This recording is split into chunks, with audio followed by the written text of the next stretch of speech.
the utmost respect and admiration for our president. But since she switched sides, people want to switch up on her. Are we not allowed to be human? Are we not allowed to have our own opinions? You mean to tell me that if she would have just kept it to herself, she would still have fans? She can express how she feels to the world? We just gonna forget her hits and delete all her music because she wants to be MAGA now. Your political beliefs now determine who you can be friends with. I never thought there would be a moment in time where I was not a Barb. I mean, she married who she married. We turned a blind eye. She's been very problematic. She's kind of a woman hater. We say, oh, can't see a thing, still a Barb, but RIP.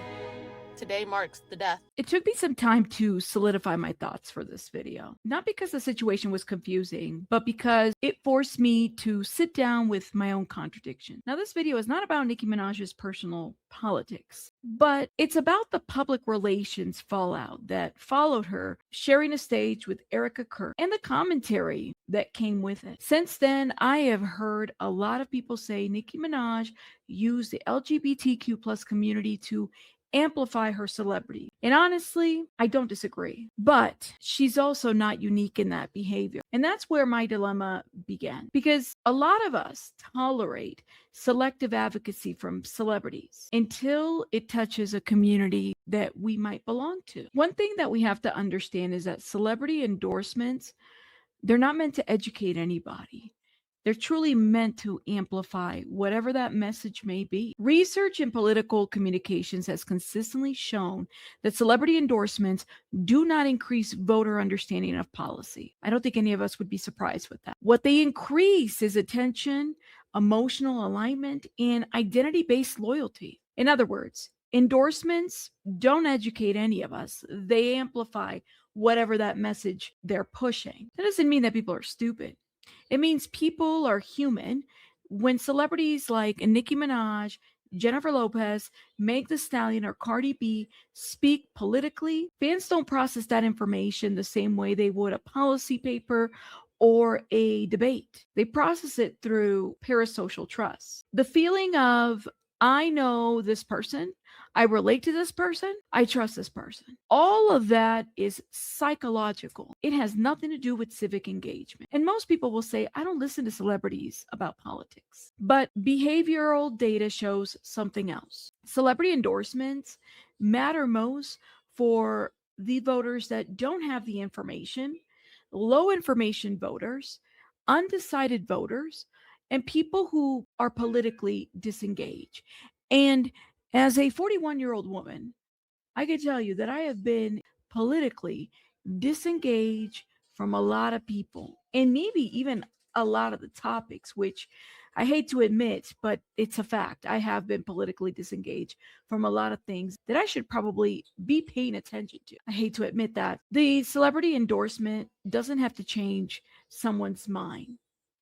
It only has to frame the person to feel safe, cool, acceptable, to support whatever agenda is being put out there. And that's where the real issue starts. Many of these celebrities have influence without the responsibility. And let's be very clear, a celebrity endorsing an issue isn't activism. Celebrities are just amplification tools. And when they're careless, when they distort democracy, when they weigh in into issues, it's happening inside of a relationship or a system that's rewarding them to do so. Having millions of followers doesn't make someone informed on policy, law, public health, constitutional rights. However, it does give them the power to frame a narrative, inflame distrust, mobilize millions of people instantly. And all of that is nothing but unchecked influence. And that's what's happening a lot politically, that politicians and those that are out there trying to frame narratives and trying to engage with people are seeking out not only celebrities, traditional celebrities, but social media influencers, content creators, and a lot of people out there because that influence is unchecked. Just recently, Romeo Santos and Prince Royce did an interview and they sparked so much controversy. Both of the bachata artists shared their thoughts on Spanish language artists speaking out on ICE and deportations and have been met with criticism from commentators, calling their responses vague and dismissive of issues concerning the community. They basically said that they don't like getting into politics and they prefer to stick to music to avoid politics. Now, that statement alone has caused so much outrage in the Latino community, given that immigration enforcement, deportation, and policies are impacting our communities in real time. Is the role for Spanish language artists to speak out about what's going on with deportations and ICE? I think it's a complicated question. The fuck? What's complicated about ICE in the Latino community? For me, as a Latin artist, it's always been important to represent my family, who are immigrants from the Dominican Republic, who came with a dream. Then I, from the projects in the South Bronx. Right now, it's all about just support, trying to show support to the Latin community. People are going through tough times. Not everybody is a criminal in life in general. I say I'm 200%. I feel like I'm 100% American. I'm 100% Dominican. I wasn't born in DR. I didn't live in DR. I would go every summer. But I feel very Dominican as I feel American. Huh? Like, okay, but like what? They're not all criminal? Like what? This is why it's so important that we educate our young men on what is going on and that they feel that they have a voice to speak up. Oh no, hear this other one. I do remember that occasion. I believe that was in the You said fuck Trump. Yeah, and I'm not going to take it back. I can't say I regret what I said in the sense that I'm always me, and there's different versions of me.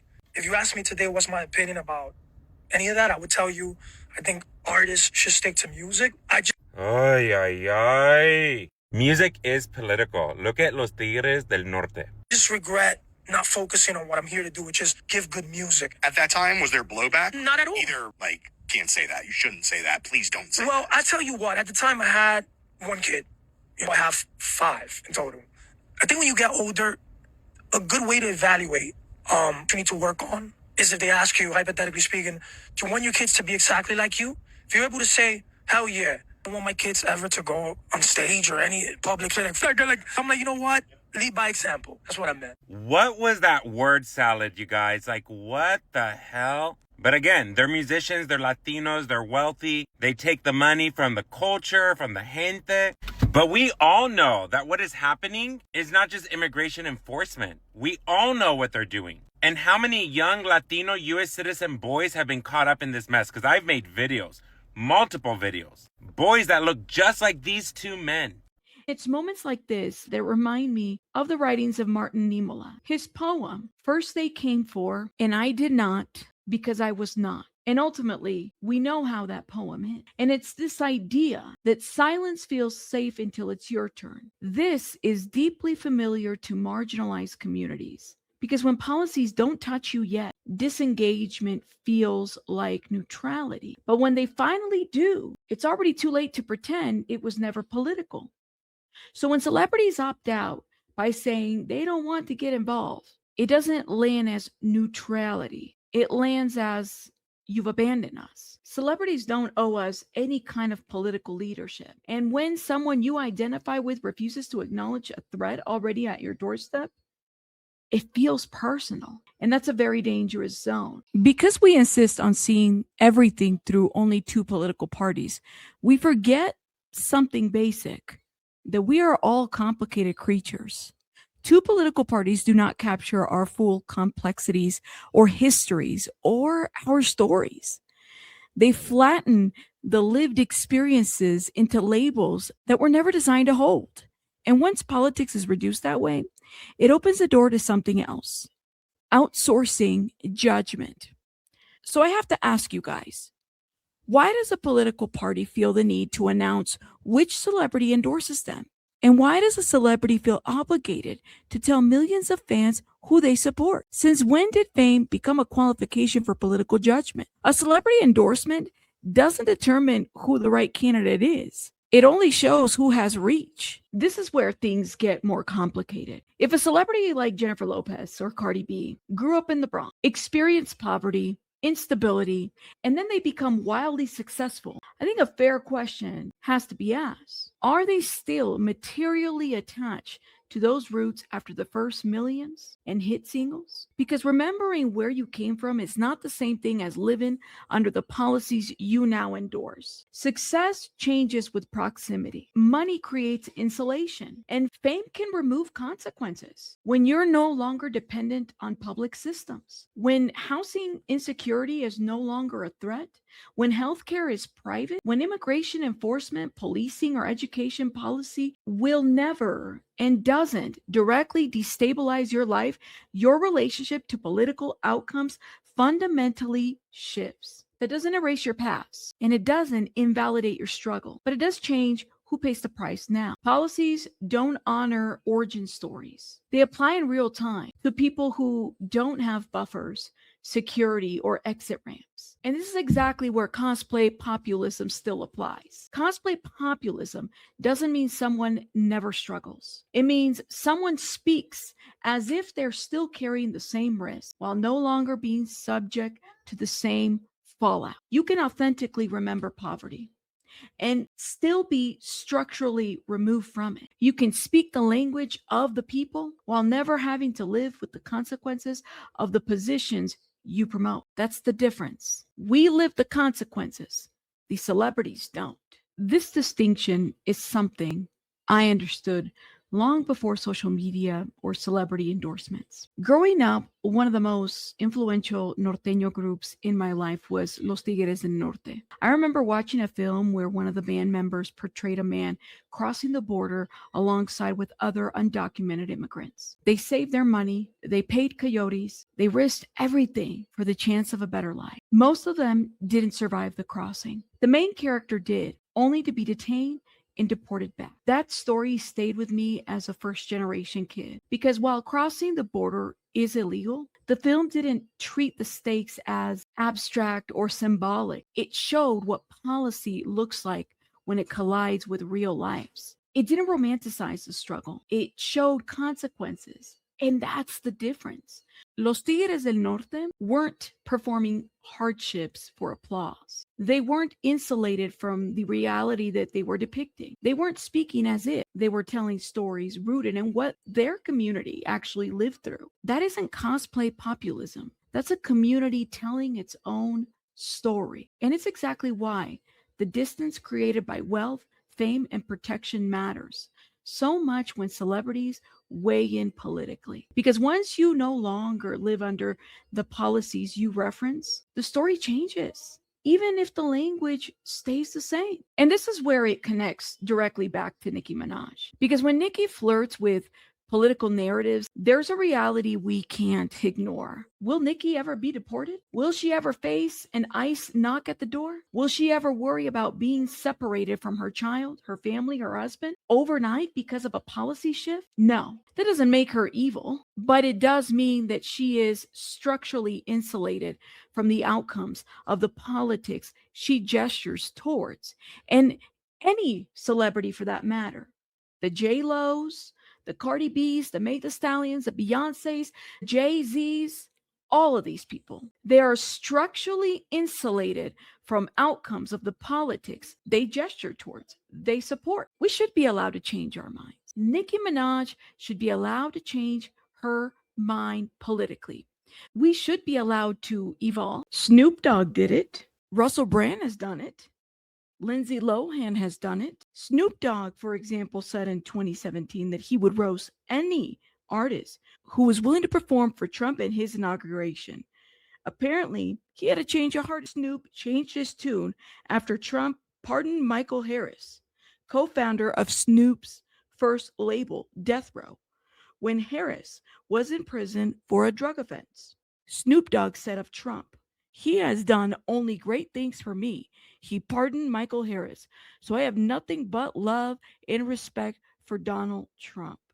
In January, he performed at the inaugural Crypto Ball, an event intended to honor the 60th presidential inauguration, America's first crypto president. So again, celebrities and people change their mind all the time. But there is a difference between evolving within a system and posturing above it, between revising your values and never having to pay for them. Once you are insulated from the outcome, your voice becomes commentary. It's not consequence. And democracy cannot be guided by people who will never have to pay the price of being wrong. Let's land this clearly, because this isn't about Nicki Minaj, Jennifer Lopez, Meg Thee Stallion, or Cardi B as individuals. This is about what happens when political legitimacy is outsourced to fame. When celebrities become the shortcut for credibility and democracy gets thinner, not stronger. Just because somebody is recognized and known and has fame behind their name does not make them qualified. We do not need the celebrity endorsement to tell us who to vote for. We don't need stars and stages or sound bites or Erika Kirk in a shiny vest or anybody else doing magic tricks to do the work of citizenship for us. Voting is not a fan activity, and democracy shouldn't be a popularity contest. I think we're all capable of critical thought without a celebrity's permission or endorsement. We can read policy, we can ask questions, and we can disagree without needing a famous face to validate our positions. So this isn't about silencing celebrities. It's about decoupling fame from authority. Listen to the music, enjoy the art, appreciate the talent. But when it comes to politics, do the thinking for yourself. We can appreciate a celebrity or an artist based on their talent. That admiration doesn't have to become an allegiance. I can value the artistry and the talent, but still remain solid on what I believe. And that way, these celebrities don't disappoint when they switch sides, which typically they do. And they're allowed to. All of this is just to keep things in perspective and to have balance. Let me know what you guys think in the comments about this whole situation. Do you have a difference of opinion? And again, you guys are allowed to believe, vote for whoever you want, support whoever you want. But I felt the need to say something about how all of this has gone down. I'll see you guys in the next one. Bye, guys.